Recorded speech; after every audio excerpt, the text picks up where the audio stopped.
Hello friends, మా ఛానల్కి తిరిగి స్వాగతం.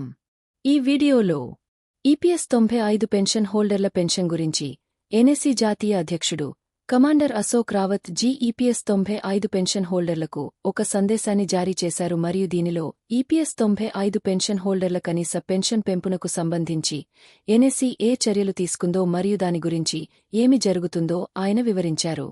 కాబట్టి కమాండర్ అశోక్ రావత్ జీ మాటలను ఇక్కడ విందాం. ఈ అంశానికి వెళ్లే ముందు మీరందరూ మా ఛానల్కు సభ్యత్వాన్ని పొంది మాకు మద్దతు ఇవ్వవలసిందిగా మేము అభ్యర్థిస్తున్నాము. మీ అందరికీ నా శుభాకాంక్షలు. ఈరోజు మీ ముందుకు వచ్చి మీకు సందేశం ఇవ్వడానికి ఈ వీడియోను తయారు చేయడం వెనుక నా ఉద్దేశ్యం ఇప్పటివరకు జరిగిన వాటిని ఏకీకృతం చేసి ఒక విధంగా అందరి ముందు ప్రదర్శించడమే. ఇది నా ఉద్దేశ్యం.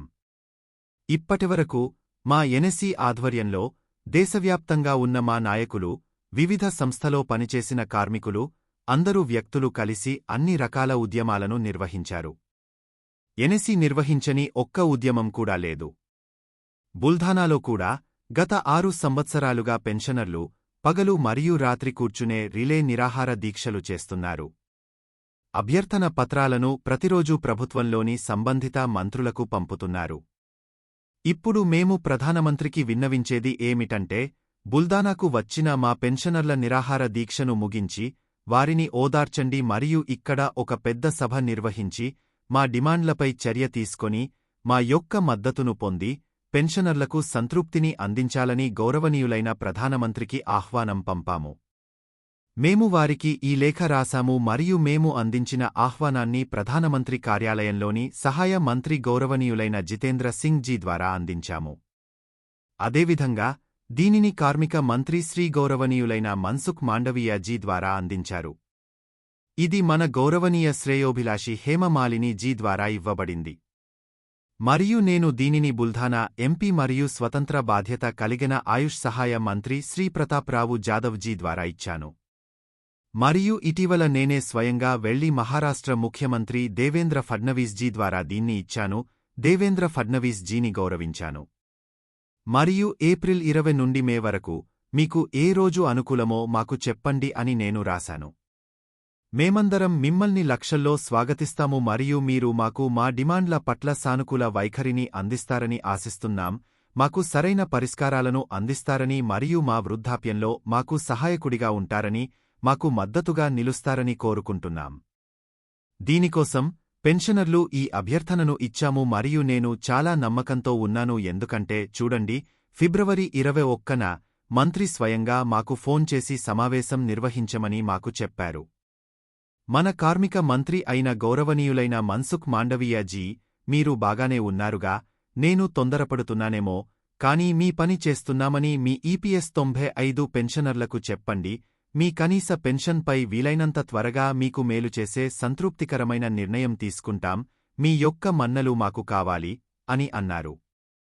ఆ తరువాత మార్చి 19న మన అమరావతి ఎంపీ అనిల్ జీ బోండే సాహెబ్ మరియు మా నాయకుల ద్వారా మా ప్రధాన కార్యదర్శి గౌరవనీయులైన వీరేంద్ర సింగ్ జీ అక్కడ హాజరయ్యారు. పిఎన్ పాటిల్ గారు అక్కడ ఉన్నారు. ఎన్ఎస్సీ జాతీయ కార్యదర్శి శ్రీ రమేష్ బహుగుణ గారు అక్కడ ఉన్నారు. మేము జితేంద్ర సింగ్ జీ కార్యాలయంలో కలిసినప్పుడు అమరావతి ఎంపీ శ్రీ అనిల్ బోండే జీ మమ్మల్ని కలిశారు. అతను కూడా అక్కడ ఉన్నాడు. మీ పని మేము చేస్తున్నామని మంత్రి అన్నారు. కాబట్టి ఇవన్నీ విషయాలు. మేము దేవేంద్ర ఫడ్నవీస్ గారిని కలిసినప్పుడు కూడా గౌరవనీయులైన అనిల్ బోండే గారి నుండి మాకు చాలా సహాయం లభించింది. దానికి మేము అతనికి కూడా కృతజ్ఞతలు తెలుపుతున్నాము మరియు ఇప్పుడు ఇలా చెప్పడం అంటే మన పని త్వరగా పూర్తవుతుందని అర్థం. ప్రశాంతంగా ఉండండి. ఇప్పుడు వారు దీన్ని ఎంత త్వరగా చేయగలరు మరియు ఎంత చేయగలరు అనేది ప్రభుత్వంపై ఆధారపడి ఉంటుంది. మా వైపు నుండి మీ అందరి కోసం మా ప్రయత్నాలు ఫలించాయి. ఇప్పుడు దేవుడు దానిని చేస్తాడు మరియు దీవెనలు కురిపిస్తాడు. ధన్యవాదాలు. ఈ విధంగా commander Ashok Rawat ji EPS 95 pension హోల్డర్ల పేరిట ఇక్కడ ఒక సందేశాన్ని జారీ చేశారు. ఈపీఎస్ 95 పెన్షన్ హోల్డర్లు దీనికోసం ఆసక్తిగా ఎదురుచూస్తున్నారు. ఎందుకంటే గత 15 నుండి 20 రోజులుగా ఈపీఎస్ 95 పెన్షన్కు సంబంధించి ఏమి జరుగుతుందో ఎన్ఎస్సీ జాతీయ పోరాట కమిటీ నుండి ఎటువంటి నవీకరణ లేదు. కాబట్టి ఇప్పుడు కమాండర్ అశోక్ రావత్ స్వయంగా ఇక్కడ ప్రత్యక్ష ప్రసారం చేసి ఈపీఎస్ 95 పెన్షన్ హోల్డర్ల పెన్షన్కు సంబంధించి ఎన్ఎస్సీ జాతీయ పోరాట కమిటీ తీసుకున్న చర్యల గురించి సమాచారం ఇచ్చారు. ఈరోజు వీడియోలో ఇచ్చిన సమాచారం మీకు నచ్చిందని నేను ఆశిస్తున్నాను. ఈ సమాచారం మీకు ఉపయోగకరంగా అనిపిస్తే మా ఛానల్ని లైక్ చేయడం, షేర్ చేయడం మరియు సబ్స్క్రైబ్ చేయడం మర్చిపోవద్దు. మీ ఆలోచనలను క్రింద వ్యాఖ్యలలో రాయండి. బలంగా ఉండండి మరియు విశ్వాసాన్ని నిలబెట్టుకోండి. ఈ వీడియో చూసినందుకు ధన్యవాదాలు.